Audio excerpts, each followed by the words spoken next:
Max Watters, whose own works grace the walls of national, state and regional galleries, hasn't ventured far from Muswellbrook in his lifetime, but he's gathered one of the most unique private collections in the country. The Town Hall Gallery is bursting with almost 300 works, crammed upstairs and down. Sayings such as there is something for everyone and art is in the eye of the beholder ring true for this collection, on show for 6 weeks. It's saying, hopefully, to anyone that wants to create, do your own thing. You can be motivated by other artists, but I believe, come in here, look at what people have done, and if you want to create, get in and do it. Look at some of these works of art, sculptures, you know, it's made out of bits of wood and tar and canvas and twigs. Off you go. There are paintings by Arnold Shaw and Charles Blackman, along with oils, pastels, pottery and sculpture. Max has attempted to acquire the best of many styles. He hopes the collection will find a permanent home in the Shire. I've made a decision to leave it to the people of the Shire and to the community to foster the tourist potential of our valley. I am waiting, council's storing this for me, but I'm hoping that someday they'll make a decision to at least put an area aside where some of it can be permanently displayed.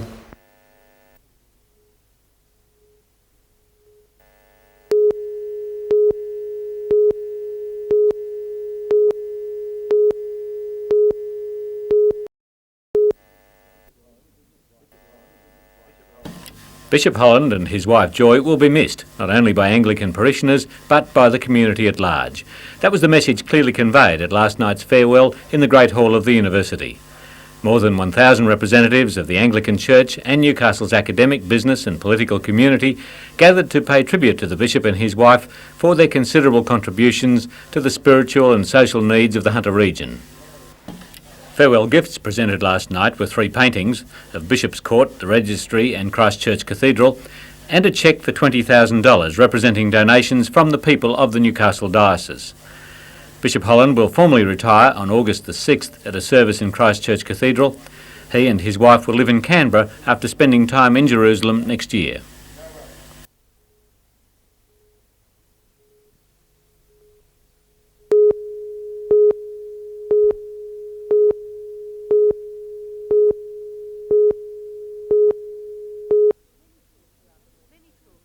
Many schools throughout the North Coast region are forming school councils, which consist of the principal plus staff, parents and community representatives. These councils act as the school's governing body to help determine the goals and daily functioning of the school. The 150 delegates attending today's conference formulated operating guidelines for these councils. School councils are a new form of decision making within schools, and this conference hopes to bring principals and school council presidents together to look at policy and to form networks. During workshops, groups also discussed the Education Department's new paper called Your School's Right to Choose. This focuses on schools taking responsibility for staff appointments.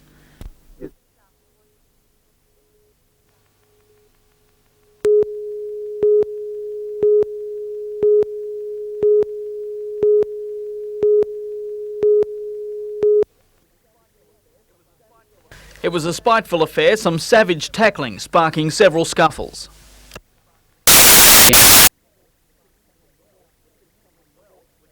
The Hawks were tipped to win well, but someone forgot to tell United. They just kept coming. Foster had no trouble scoring tries, but their defence lapsed badly on occasions. Both sides scored 5 tries, goal kicking was the difference, the final score 28-22. In the other games, Wingham upset minor premiers Port Macquarie 14-2 at Wingham. Ray Price's Warhope side inflicted Old Bar's final humiliation for season 92. The minor semi next week at Foster, the Hawks up against Wingham.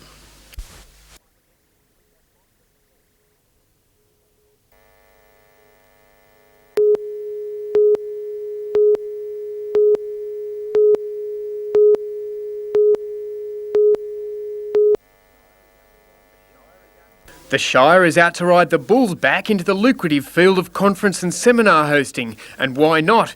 Singleton has the 5th largest sale yards in New South Wales, with 3 of its operators among the top 10 livestock sellers in the state. We've been known for our coal and our wine. We want to be known as a beef stock producing area, which we are too. The rural industries are very important to Singleton Shire, and we see by having a sale yard operators conference, we'll be able to cash in on that prestige. 200 delegates from as far away as Queensland and Victoria would be bringing in the business dollars and helping to promote the town. Benefits recognised by council officers who attended this year's Sale Yard Operators Conference in Mudgee. Primary producers, stock agents, meat and transport industry officials gather to discuss improvements to facilities and stock handling. While it's still 2 years off, competition among regional centres to host the conference is picking up. We're talking about the 1994 conference, so it's we've got to get in 2 years early, and we've got to do a lot of lobbying and a lot of work on the delegates to get them to Singleton in 1994.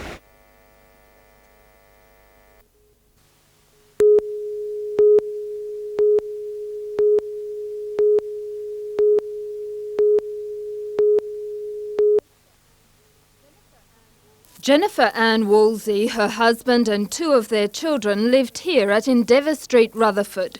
Police alleged that about 7 o'clock last night, Jennifer was involved in a domestic dispute with her husband John. She allegedly took a knife from the kitchen and stabbed him once through the chest. As a result, he later died in Maitland Hospital. Today, Jennifer Ann Woolsey was charged with murder. Bail was refused due to the serious nature of the crime and out of concern for her. She allegedly attempted suicide on 2 occasions while in custody this morning. Jennifer Woolsey will reappear in Maitland Court on Thursday. Jane Anderson, NBN News.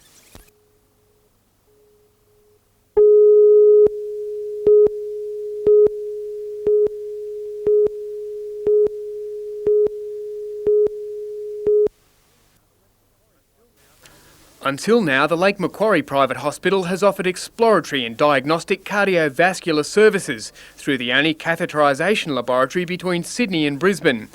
Each year, more than 350 people are referred to hospitals outside the Hunter for cardiac surgery. Heart disease remains Australia's biggest killer, with 1/3 of its victims dying before their time. The public sector is increasingly under pressure and budgetary restrictions, and we hope that the private facility will help take some of that load up and we can work with the public sector. A $10 million extension program for the Lake Macquarie Private Hospital was announced today. 2 new operating theatres will be built along with an intensive care ward and day surgery, boosting the hospital's capacity to 70 beds. Accommodation will also be offered to relatives of cardiac patients, many of whom are referred from the North Coast and New England areas through the Department of Veterans Affairs. The extension will open in 1994.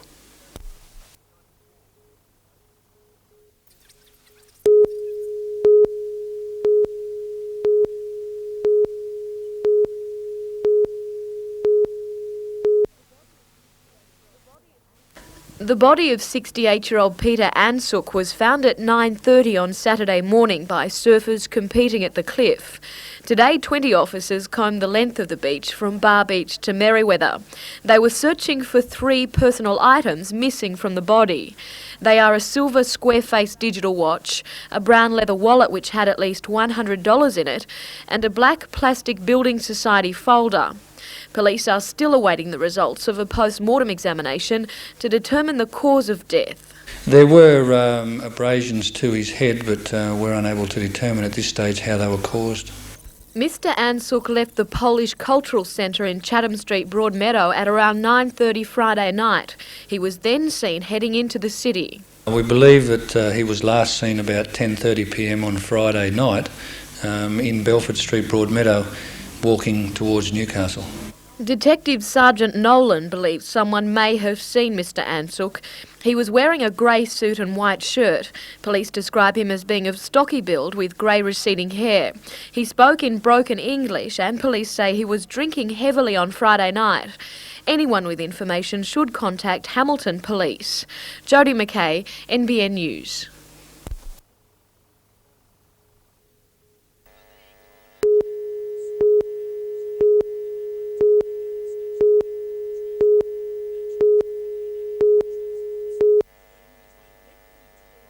This was the scene when the politicians and boffins from Canberra went to see for themselves just how dangerous it is at the intersection of Anderson Drive and the New England Highway at Taro near Maitland. No one was injured in this incident, but this corner has claimed the lives of 30 people in almost as many years. Local member John Price and Newcastle City Council want a roundabout or some major improvement to the intersection. Well, I think it's got to be one of the worst intersections in the Lower Hunter. Land Transport Minister Bob Brown says the federal government is committed to improving the black spot. Absolutely, absolutely. In fact, if we can determine the design, the staging of the work and the funding arrangement, the federal government is committed, as from now, to put its money in to get this problem corrected once and for all. But just who should pay the estimated $10 million required to improve the intersection is a sensitive issue. I will expect a contribution from New South Wales and a contribution from Newcastle City, because this is not responsibility of the federal government.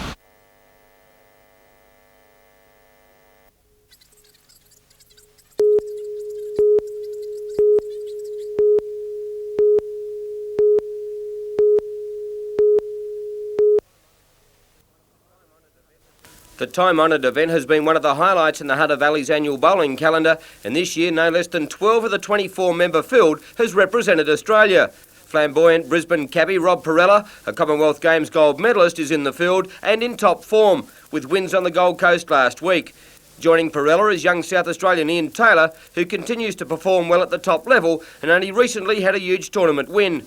Rex Johnston from the Belrose Club in Sydney is one of the toughest competitors on the circuit and will take some beating, as will East Maitland's Aussie rep Dennis Dalton, a recent victor on the North Coast. Sectional play will be conducted for the next 3 days, with the semi-finals and finals set down for Friday.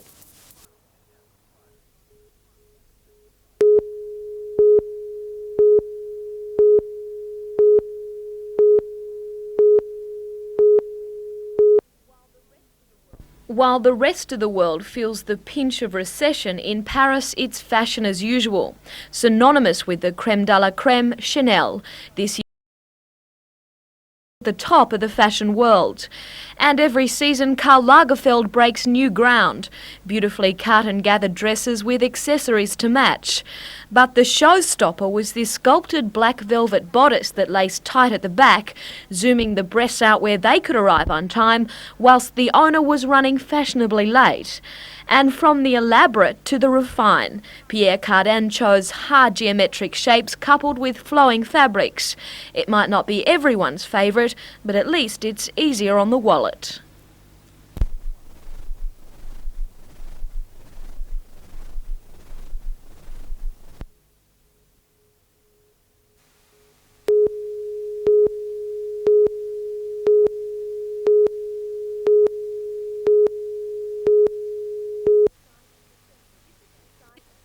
This is the site at the centre of the debate. The owner has been unsuccessfully negotiating development proposals with Wyong Council for several years. The current proposal involves a 167-room hotel, shopping arcade and tavern. The Sydney company representing the owner went to Council with this idea in February last year. Today, they received some positive news. Council's anxious to see the development come to a reality. That's quite obvious in the minds of the councillors. But Council wants some adjustments, including building height amendments. Council will meet again in 4 weeks to review changes. Development consultant John Bruce says he'll try to satisfy Council's conditions, but time is running out. Yes, it could be an opportunity loss. There is a need for the whole thing to get the green light as soon as possible. John Bruce believes during construction of the hotel up to 300 jobs will be created, and on completion around 90 full-time staff will be required to run the facility. But despite the employment boost, Council says it's not simply a dollars and cents issue. It's described as the key site. If we don't get it right the first time, we miss our chance. It is the front door, if you like, of the Shire. It's the tourist centre of the Shire, and we want to get it right. Mr Bruce says another refusal by Council may necessitate calling in an independent arbitrator. So is the Land and Environment Court an option for you in the long run? It is in the long run, yes.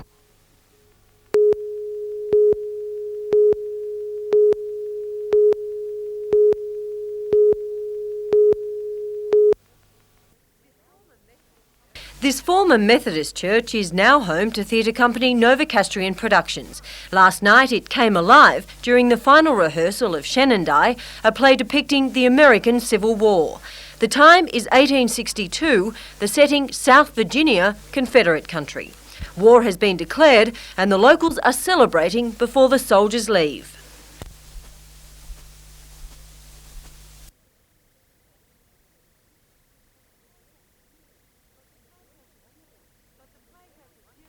But the play has a serious note, centring on one family and the dilemma of the father striving to stop his siblings becoming involved in a battle he sees as futile.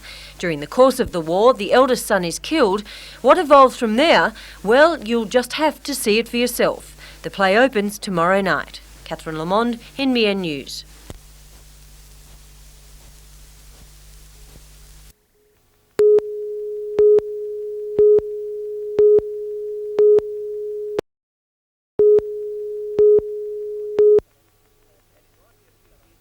And it might be a few years before we see the best of this talented group of athletes. Students from Fern Bay Infants, St Peter's Catholic Primary School and Stockton Public combined for their own Special Olympic Day, and you could have sworn you were in Spain. All the youngsters were asked to represent one of 10 nations chosen, and of course the march past was led into the stadium by Greece. Other nations included Jamaica, Chad, Austria, Belgium, Finland and of course the host country Spain. To open the Games, 1984 Olympian and Stockton resident Linda Garden, accompanied by Mrs Halliday, who translated to Spanish. Most other Olympic sports have already well and truly begun, so I think it is time for us to begin. La mayoría de las ya han empezado, entonces yo pienso que es tiempo para que nosotros comencemos. An Olympic Games wouldn't be complete without the athlete's oath. In the true spirit of sportsmanship, for the glory of sport and the honour of our teams.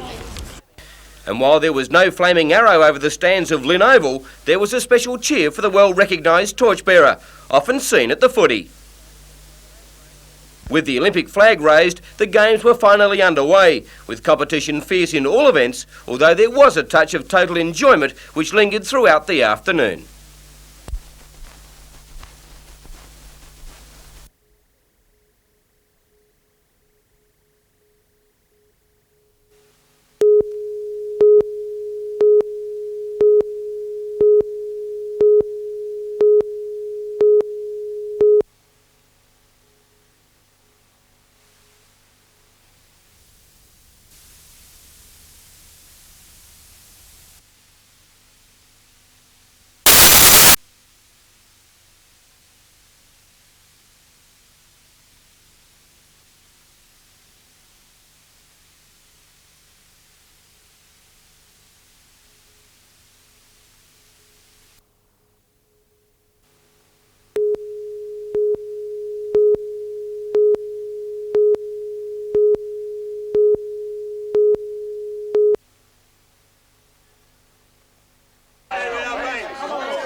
Since 1989, these demountables have been used for study by WEA, TAFE and Newcastle University students based on the Central Coast.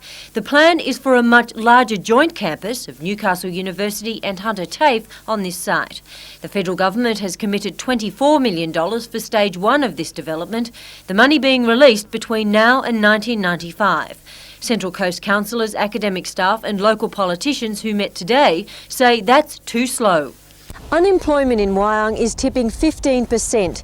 It's one of the fastest growing local government areas in New South Wales. Its population is expanding at the rate of 4.4% annually as compared with Sydney's 1% growth rate. People are not being trained. They need that opportunity to be trained. We have too many young people who are standing by. They have the right attitude, but they don't have the opportunity of getting that experience. Councillor Sheridan and supporters want the funding brought forward and released over the next 2 financial years. This would fast-track development, creating construction jobs and earlier opportunities for studies. And these aren't the only gains. It helps buffer the region against recession because recession doesn't have the same major impact upon a government-supported institution like a university. Federal local member Michael Lee believes pinning the proposal on the One Nation initiative of bringing forward projects which can promote economic development is a timely yardstick and presents the group with a solid case. The submission has already been sent to Mr Keating, and next week Mr Lee will present copies to other federal members.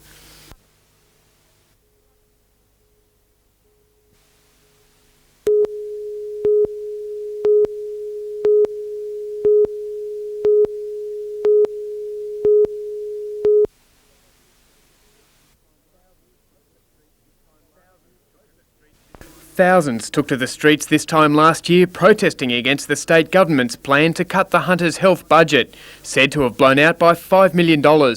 We've come up with a litany of management control problems.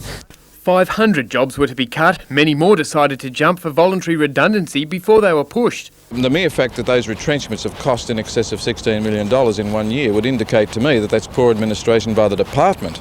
The chief executive and the board of the Hunter Area Health Service were sacked and Wallsend Hospital closed. Today, picketers calling for its resurrection remain a bugbear to Administrator Dr Tim Smythe, appointed to balance the area's books. We're still here and we are staying till we get a public hospital. With upwards of 200 beds not available that were available 12 months ago, I'm yet to be convinced that things are lovely and people are getting service.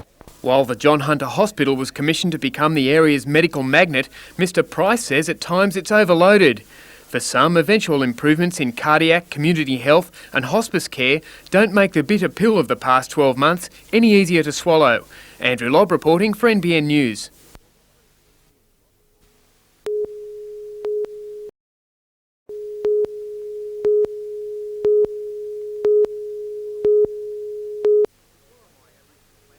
The Worimi Aboriginal Land Council that presides over much of Port Stephens broke new ground last year when it lodged a claim on the seafloor near Corlett. At that time, an area staked out for the development of the Peppers Anchorage Resort. That claim and a subsequent appeal through the Landed Environment Court failed, and the seafloor was deemed unclaimable and designated for public use by Justice Stain. But the Land Council hasn't given up, this time applying for title beneath the seabed from a depth of 50 centimetres. 5 separate claims cover an area from Corlett and Nelson Bay across the port to Pindima. Jeff Bradford, the chairman of the Worimi Council, declined to be interviewed, but said he would see the claims through the due process of the Department of Conservation and Land Management. He said the claims weren't a commercial grab for the rich Port Stephens pleasure boating and fishing grounds. The Lands Department is seeking expressions of interest, including those of the fishing industry over the matter, before submitting the claim to the Lands Minister for consideration.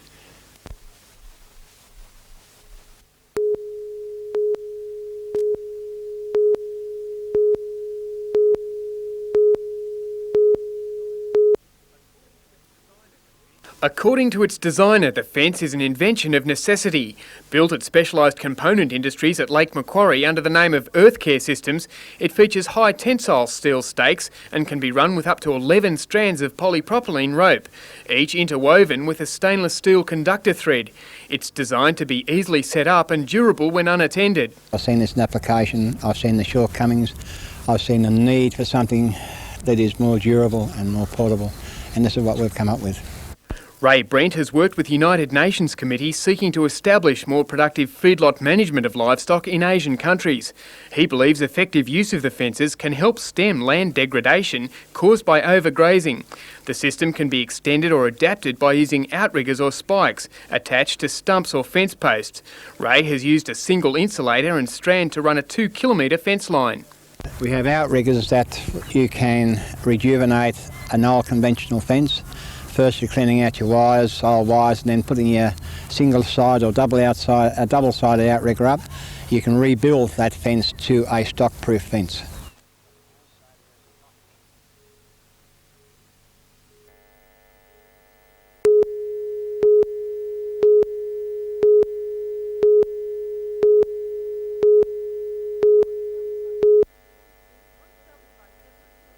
Once governed by separate rules, building and friendly societies, credit unions plus cooperative housing societies now answer to the same federal legislation. It became effective July 1st, and for the last 2 days, credit union staff from throughout New South Wales familiarising themselves with the new standards. The Australian Financial Institutions Commission has been set up as the governing authority. Locally, organisations will be monitored by state branches. Here it's known as the New South Wales Financial Institutions Commission, or FinCom for short. In recent years, the collapse of non-bank bodies like Victoria's Pyramid Building Society has soured the public image. So the new legislation, modelled on many procedures currently used by New South Wales unions and societies, aims to promote a reputation of security. At the end of the day, the major reasons for the failures was lack of prudential standards adopted by boards and management. Previously, the focus was just totally on a capital to total assets ratio, and it took no account for the risk involved in some of the assets. Legislation now requires maintenance of minimum capital levels to protect investors' funds. The reserves in the credit union has to equate to 8% of an adjusted balance sheet according to the risks behind the assets on the balance sheet. Mr Parsons says the rule changes are mainly administrative and customers will experience little or no effect on over-the-counter services. Catherine Lamond, NBN News.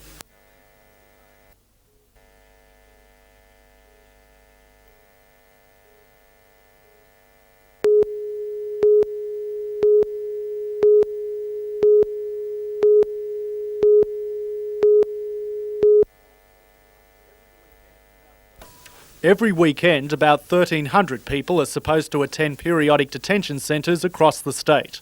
But the reality is different, according to opposition police spokesman Peter Anderson. He claims on average 25% of the periodic detainees fail to turn up every week. And 3 weeks ago, 500 were absent, including no-shows at 2 Hunter centres. According to Mr Anderson, of the 170 weekend detainees at Tomigo Detention Centre, 70 didn't attend. And at St Heliers near Muswellbrook, 15 out of 35 were absent. A Tomigo weekend detainee has told NBN that he hasn't attended the centre for more than a year. That's 2/3 of his 18-month sentence. He claims others attend only 1 weekend in 4 and produce medical certificates to justify their absence. De Silva from the Corrective Services Department says the absentee figures don't tell the full story. Only about 9% are absent without leave. The rest have reasonable excuses for not attending, such as sickness. Mr De Silva says even those who have a reason must serve that time at the end of their sentence so they don't get off scot-free. As for the recent Supreme Court ruling that those without an excuse for being absent cannot have their sentences extended, Mr De Silva couldn't comment because the department is seeking advice from the Crown Solicitor.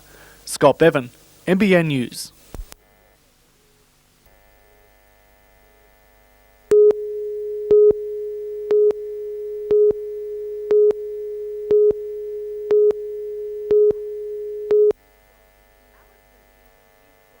Alison is a Year 12 music student.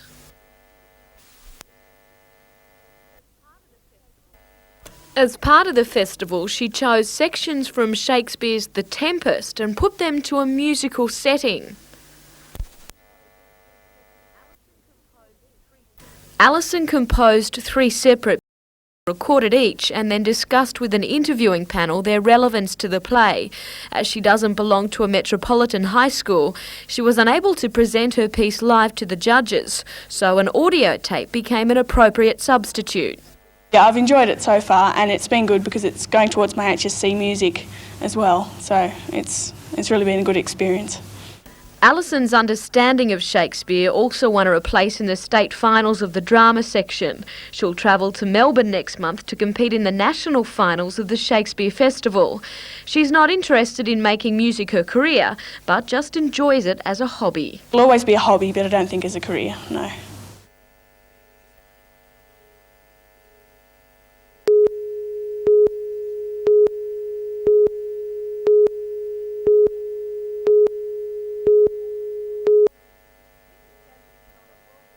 Mrs Chadwick is on a whirlwind tour of the north, visiting 12 schools and a TAFE college in just 2 days.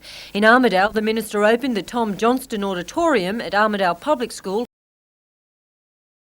It's a great opportunity to look at schools here and around Armidale, and also, given my change in responsibilities, I'm able to go and visit a TAFE college as well.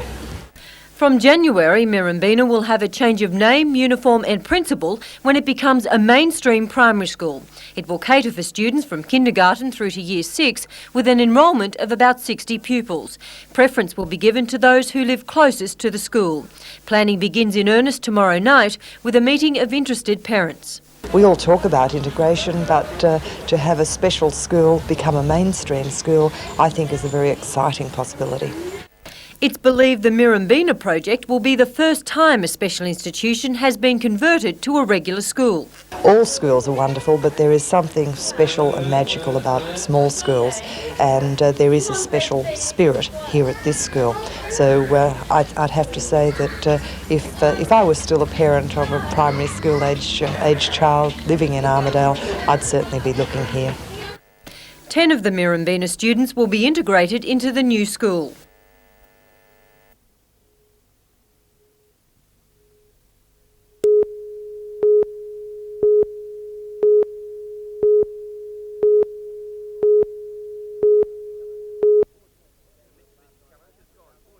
The Mitsubishi Challenge has gone bush. Tamworth last night hosted the Falcons and the Devils.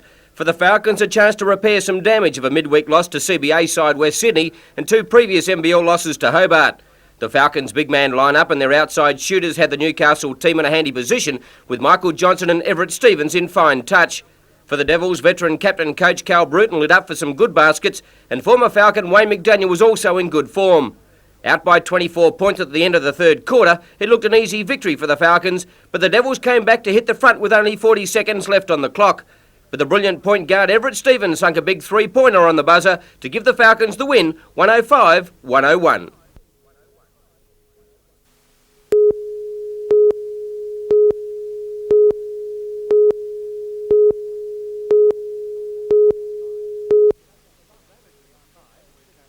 The ravages of time, which have taken the lustre from the Art Deco Civic Theatre over the past 60 years, are about to be reversed, with $12 million to be invested in restoring the landmark to its original splendour.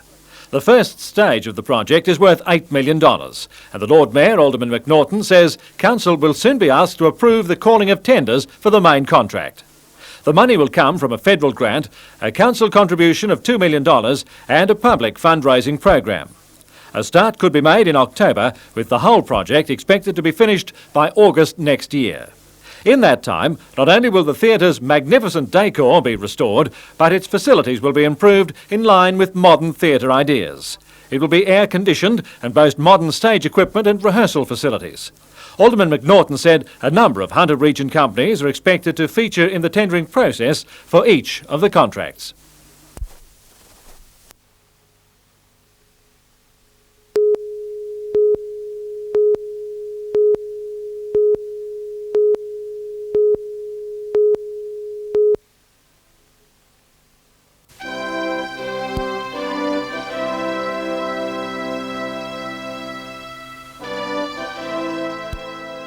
If you're going to represent your country, you've got to do the best you can. And I guess part of the motto of our campaign is it's got to be professional and it's got to be done right. And we're not going to compromise. Sterling stuff from a single sailor. At 28, Alan Neighbour from Warners Bay has already spent nearly half his life on the water. It's his job, he says, and come September '94, he's going to put in some overtime at the office. 27,000 nautical miles worth. It's the BOC Challenge, the Ocean Olympics, starting and finishing in the US with stopovers in South Africa, Australia and Uruguay. And he'll do it in a $400,000 boat. Could be described as revolutionary. It's certainly going to be a major advance on what we saw in the previous race. They want to call the 50-foot sloop the Newcastle Enterprise, but the $600,000 campaign won't happen without the hunters' help. We find a lot of people are interested and involved because they know they're not going to do it, but they're just thrilled to be part of it. And so, yeah, it has to be a people's boat, I think.